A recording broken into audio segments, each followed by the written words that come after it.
Welcome to another wood floor warehouse video. Today we're going to discuss how to lay a laminate floor. We're using Egger's basic 7mm laminate. It's their new Click It system, which can go in multiple ways, and we're going to show you how that works.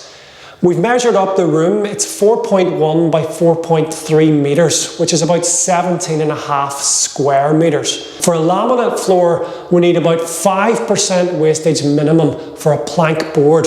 If you were fitting something like a herringbone floor, or maybe in a slightly irregular shaped room, you might want to consider 10% wastage because you will have many more awkward cuts. For the underlay, we're using a 5mm thick fibre board. It's excellent for taking out any slight unevenness in our subfloor, and it'll also give a little bit of extra heat and sound insulation. So when it comes to any job, any DIY job around the home, preparation is always one of the fundamental factors.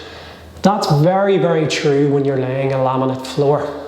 The first thing that you want to consider is the humidity and the moisture content of the room. So for example, if you were on a building site, maybe there has been a fresh concrete subfloor poured or some new plastering done, you want to ensure that is completely dry and the air humidity is normal living conditions before you consider bringing the laminate wood flooring into site. And the reason for this is because laminate flooring is made of wood chippings, which will absorb moisture in the air, causing it to swell up. If you then fitted your laminate floor in a swollen up state, you could have problems with shrinkage and problems with the joints. So in order to ensure that, it's quite simple. For a new concrete subfloor, as a rule of thumb, it's normally between 3 and 4 months of drying time, heating on as well, before you could really consider bringing a laminate floor or any wood floor to site. For new plastering, it's usually only a matter of about a week to get the plaster fully dried and for the air humidity to drop. But again, radiators should be on, living conditions to be assumed. If you want to check any of those moistures, there's little meters you can get. So this one here is called a hygrometer, available online in many popular platforms, and it will measure how much moisture is in the air. You're looking for a reading approximately between 45 and 65% RH, relative humidity. That's fairly normal in a normal home. If your home hasn't had any recent building work and you're not aware of any potential damp issues, you probably won't have to do this because your home will naturally be under that sort of humidity. But if it's something you're worried about, a hygrometer is what you've got to use to check that. If you want to check the moisture content of your subfloor, we recommend a moisture meter. This is going to help you test how much moisture is in your concrete or timber subfloor. Now these tend to work on various different scales, so you'll need to read the manufacturer's instructions, and you want to check that your subfloor is free of moisture or as low in moisture as it can be before you fit your flooring on top. If it's not, you run the risk of the moisture evaporating up through your subfloor and going straight into your wood flooring, which can then cause you later problems with extra expansion. And that's something that nobody would want. Again, if your subfloor is not relatively new and you're not aware of any moisture problems with it, it may be something that you can avoid doing, but I do know that most professional fitters will check this before starting any installation. Last in our pre-site checks, and certainly not least, is checking how level your subfloor is. If you had any dips or bumps in your subfloor, your laminate flooring isn't going to be able to sit flat and the joints won't get proper support. So they're likely to flex up and down, and this can cause the joints to break, and it can cause unwanted bounce in your floor, meaning that you wouldn't get the expected lifespan out of your laminate flooring. And it's very easy to check. A long spirit level, something like a 1.5 or a 2 meter spirit level, placing it on the ground, getting down low and looking for any gaps and any dips or humps in your subfloor. This is a newly laid timber subfloor. We've already checked it and it's very, very level. So that is all the pre-site checks that we recommend doing before bringing your laminate flooring into the room for acclimatization. As standard, a laminate floor should acclimatize for 48 hours in the room of fitting under living conditions, whatever you normally would have the heat at before installation. If you're fitting on the underfloor heating, rather than piling the laminate floor up in boxes like this, we recommend placing each box individually on the floor with the underfloor heating running. We recommend 1 week's acclimatization, just so that the laminate floor can get used to sitting on the underfloor heating, and so that it's unlikely you will then get any extra unwanted movement after the laminate floor is installed. We're going to start our installation with the underlay. I'm going to lay a few rows of the fiberboard first, and then we'll move into laying the laminate floor on top of it. You can tape this together to stop it moving. We're not going to do that. It doesn't really bother me. If you were going to lay a concrete subfloor and you're using a concrete suitable underlay, it's always advisable to tape the joints to give you a better seal against any moisture coming up from the concrete. We're starting our installation beside the door. We've already cut away a little bit of the door frame, and that is to allow the laminate to expand underneath.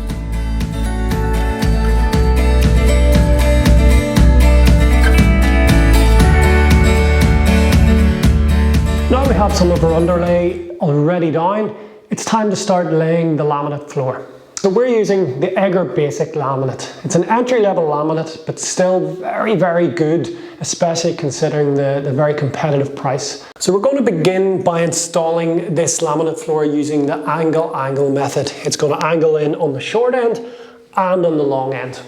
Now, this is our first row here, and up against the wall, I have some guiding boards, which are set in place at the joints. So I don't need to worry about expansion gap for these boards because we're going to be taking them out. They're used just to help us make sure we've got our first row in nice and evenly, that there is no misalignment within the joint, because that can make boards pop out at a later stage. So let's start with angling the short end in, and to do that we actually just set this against the click system. We have the female end pointing away from the wall, so the male end points towards the wall. So we set this onto our guiding board. It's not clicked in yet, it's just set on, and then the next board we put in at the angle, trying to get it as aligned as possible, and we set it down. So now that the end joints are connected and flush, we're going to connect it into the guiding board, which helps us align it. So we just lift it slightly. It can take a little bit of wiggle and a little bit of a push, but we're looking for a nice tight joint. So there's one, and I'll move along the row now, completing that. When I've installed my first row into the guide, I've noticed a small gap appearing along here, and that means something is not completely aligned, and it can be hard to get that alignment just using my hands. So this is where the tapping block comes into play. I can tap the boards closed, and that will close any gaps and align the boards properly. Very important when starting the first few rows, because they are the hardest to get aligned and the hardest to get the gaps closed. But a tapping block will resolve that and mean the subsequent rows are much easier to install. And now we're going to install the second row, and this time we're going to use a different fitting method that this floor is compatible with, and that is angle and tap. So we angle in the long end, but we tap up the short end. So let me show you how that works. We start by putting the first board in. Now this is a pre-cut board. It has already been had a little end taken off it so that we stagger the joints. I like to stagger them randomly, as opposed to like a brick pattern. I prefer the look of a random joint. So we put the end joint of that in. Everything looks to be nice and tight. I can see just a little gap there, so a little bit of force brings that together. And for the next board, we start by installing the long end first, and we bring it as close as we can get it to the board we just installed. And we, a little bit of a shake to get that in as much as we can. And then we press down.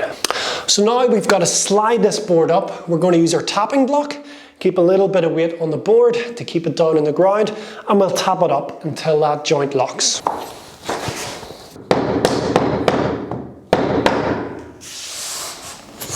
And that's it done. So when it comes to the last board of a row, you're going to have to cut a board. Now, to save you getting the measuring tape out, a quick way to work out what size to cut that is to take the board that's to be installed. Normally it would go in this way, but we're going to flick it round. And we move it along until we can see the expansion gap is correct, which is about here. And then we can mark the cut. Okay, a saw can be handy for this. And of course your pencil.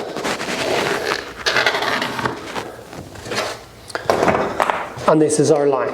Of course, when we cut this and spin the board around, it's going to fit perfectly into our last space.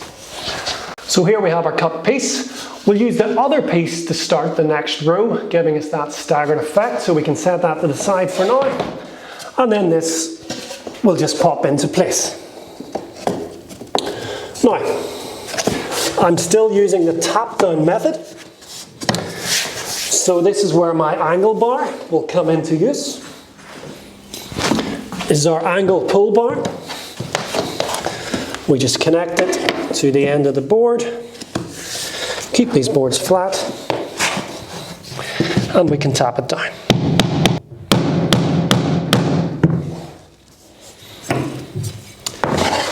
And that's perfect. So now we have 2 rows installed.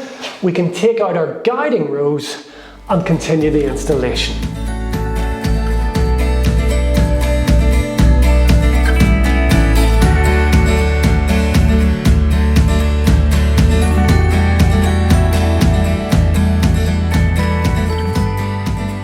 So we're taking out our guiding boards and we've replaced them with our spacers, which are going to help us to keep around about an 8mm expansion gap.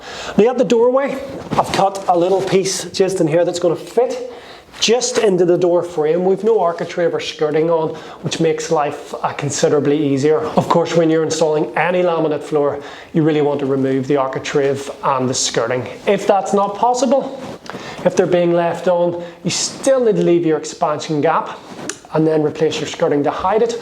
Or if your skirting board isn't going to come off, still leave the expansion gap between the laminate floor and the skirting board and hide it with a beading or scotia. Again, they're all available on our website.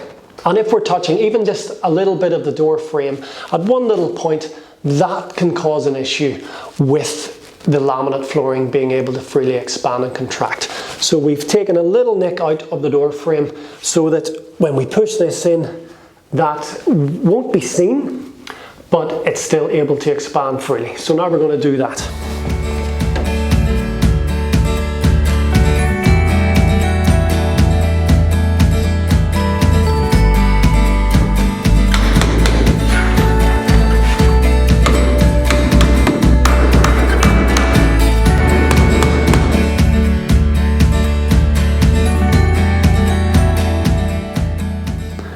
So I'm approximately 4/5 of the way across this installation.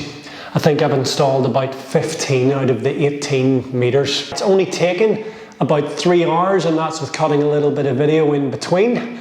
I use a mixture of angling the long end in and also connecting all the short ends first and then putting the entire row together. Now for me, once I get the hang of that, that was by far my preferred method. This row here is just about to go. I'm going to show you how I'm doing that and how to make that a little bit easier. So all the short ends are connected The male end is just sitting on top of the female end at this stage. So what we got to do now is work along the row, angling it and pulling it into the click system. After it's been pulled in, it will sit up a little bit, and then we use the tapping block to tap it in so that it becomes flat. And I find that their way is by far the best way to install that. It's quicker, and once you get the hang of it, you'll find you'll not do any damage to the boards by tapping them. I found that when I was using the tapping method and tapping the short end up, sometimes I banged it a little bit too hard and caused a little bit of damage. It only happened a couple of boards during the whole installation so far. Let's have a look at how that whole row is put together. So I'm going to start by lifting the row up and pulling it in, almost fully engaging it. So I'm just pulling it in and pulling it in towards the click system.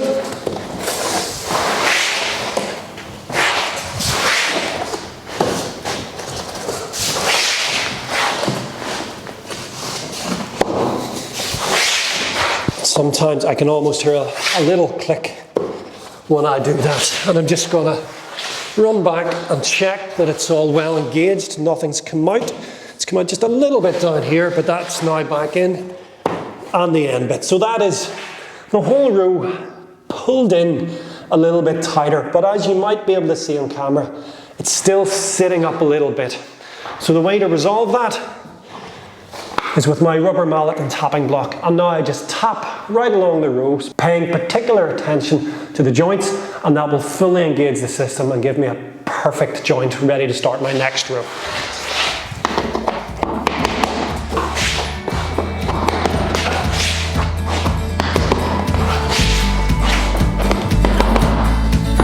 Now I'm going to continue on with finishing the rest of the installation.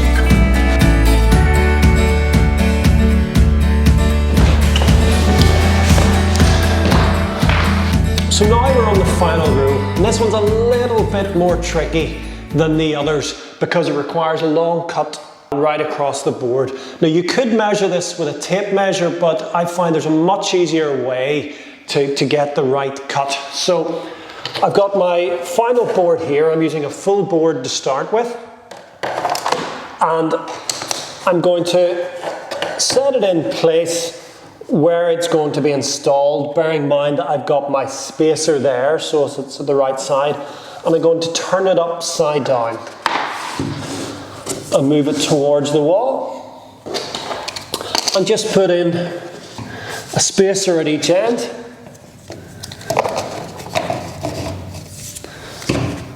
so that the floor is correctly balanced, so that the line stays straight and it's not going to run off the wall.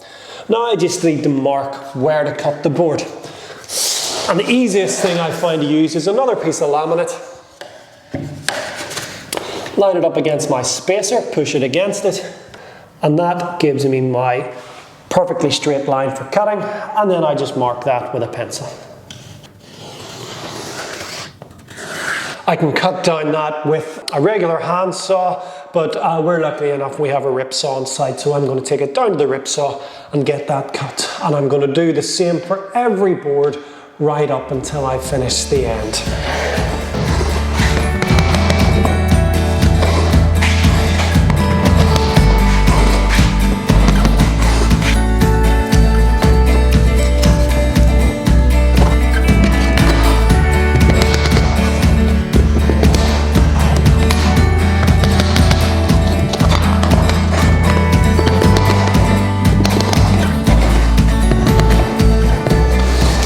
So the installation of the laminate is now completed.